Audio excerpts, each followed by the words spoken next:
You're going to have sometimes low moments when you won't want to get out of bed. You just want to stay there. At times you won't want to come out the house. It's hard living. Life is hard. It's hard handling just the tragedies of life. It's hard. When you're working on something and you put everything you have in it, and it doesn't work out, you lose your money and other people's money. It's hard. You will go through things, and while you're going through them, you can't understand why it's happening to you. See, the point is, you don't know how much future you've got. What's gone is gone. There's absolutely nothing you can do about it. Some of you have had divorces. Some of you have probably had bankruptcies. Some of you have had terrible things happen in the past. But what's gone is gone. It's in the past. And to spend your time focusing on the past is to spend the only thing that you've got, and that's what's right here, right now, because the sand never stops running. This is all we've got. And to spend your time now thinking of what happened there is making absolute certain that the future is going to be the same as the past. Now, I don't suppose many of us spend a lot of time thinking about that. A lot of us spend a lot of time making that error. Now, you can either accept that or you can get to work. That's all it is. You just begin. You do the math. You solve one problem and you solve the next one. Whatever drama you may be dealing with, this is not the end of you.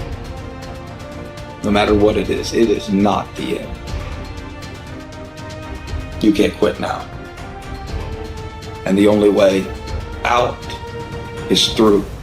All you do is you fall down, get back up again, fall down, get back up again, fall down, get back up again. That's how you win. You got to be bold in life, ladies and gentlemen. If you're not bold, if you're not standing up inside yourself, if you're not willing to call into being the highest and the strongest that's within you when you're facing life's challenges, life will trample you. But see, when you discover the truth of this goodness, this power that you have within you, that truth will set you free from ever being a victim in life. That truth will enable you to handle things with a level of equanimity that will surprise you. Getting unstuck means that you are going to start living life on your terms, rather than just gliding through every day on automatic.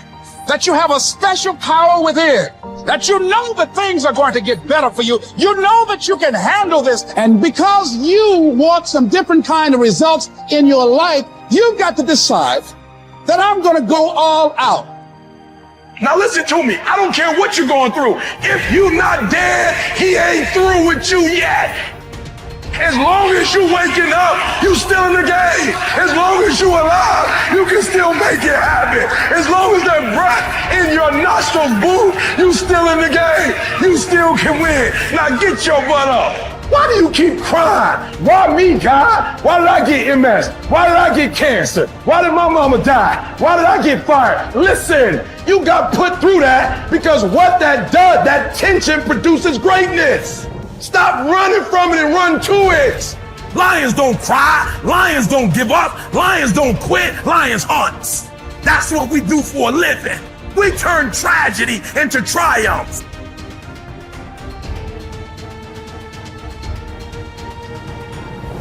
You'll never obtain any substantial measure of material wealth if you insist upon living your life as if you are looking back through your rearview mirror on your automobile.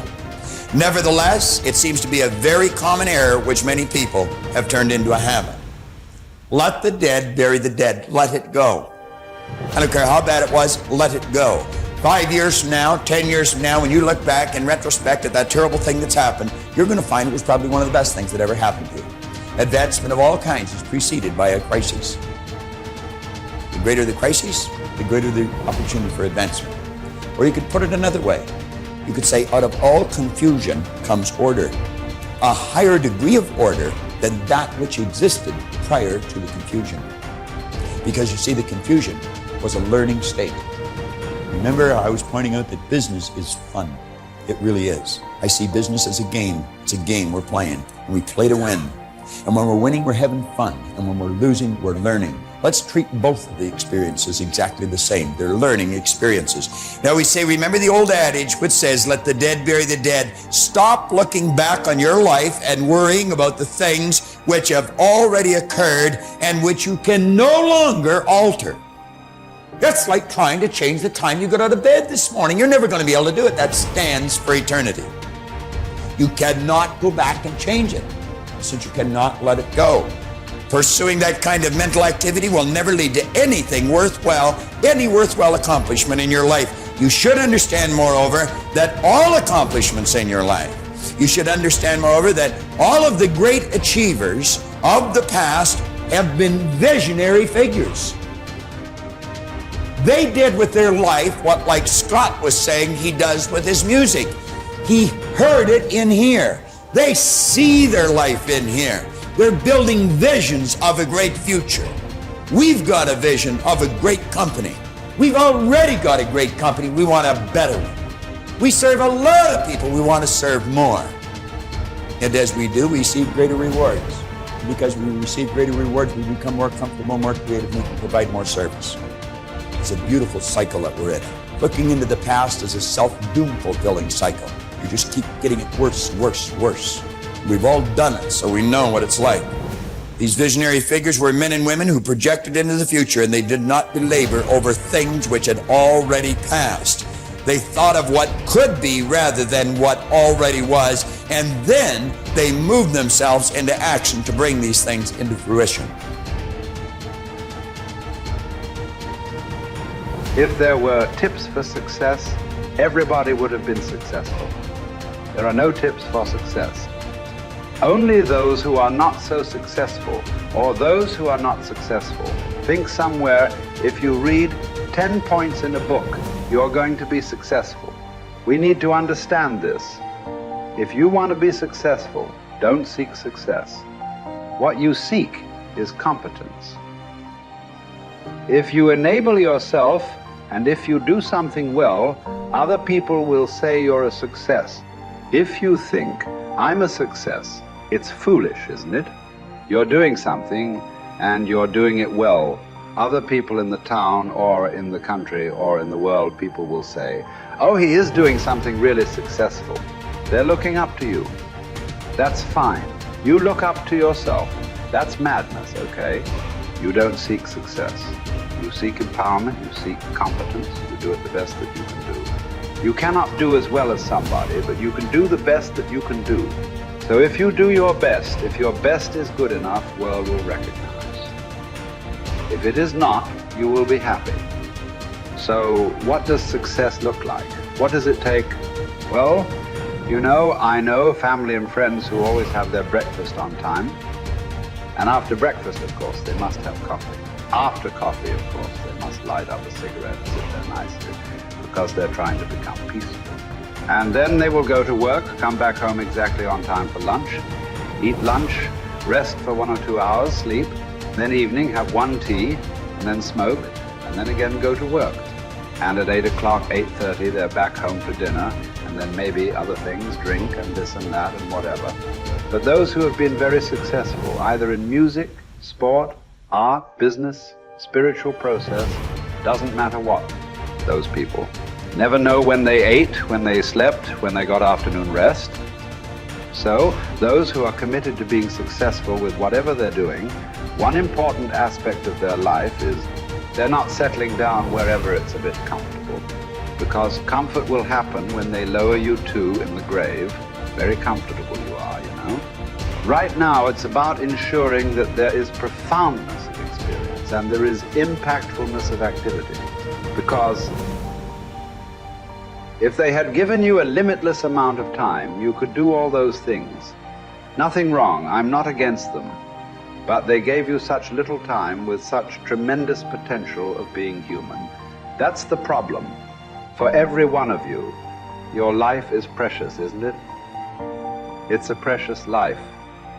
If something is precious, where do you want to invest this life? Because what you call as my life is just a certain amount of time and energy, isn't it? As you sit here, your life is ticking away, or no? What is ticking away is not time. What is ticking away is your life. So this energy that you call as my life, how are you going to invest it? Because if you're doing something truly worthwhile, it gets over before you know what happened. Only if you're doing something worthless, it feels like a long life. Have you noticed this? On a particular day when you're very happy, 24 hours, poof. It went off like that, like a moment. You are miserable, 24 hours feels like 10 years. Have you not noticed this? So, only miserable people will have a long life. Joyful people, life goes away like that as if it's a couple of days. It passes away like that if you are creating what you really care to create. So, one thing that every young person should do is, without the influence of the peers of your own age group, without the influence of your professors and your parents, without any kind of influence, somewhere you must stay by yourself at least for 2-3 days and look at it. What is it that I want to invest this precious life into? What is it that will be worthwhile today and worthwhile after 50 years for me to invest myself into? You invest your life into that, whatever it is, however small, big, it doesn't matter. If you see that this is something truly worthwhile and you invest your life in that, this will be a life of fulfillment.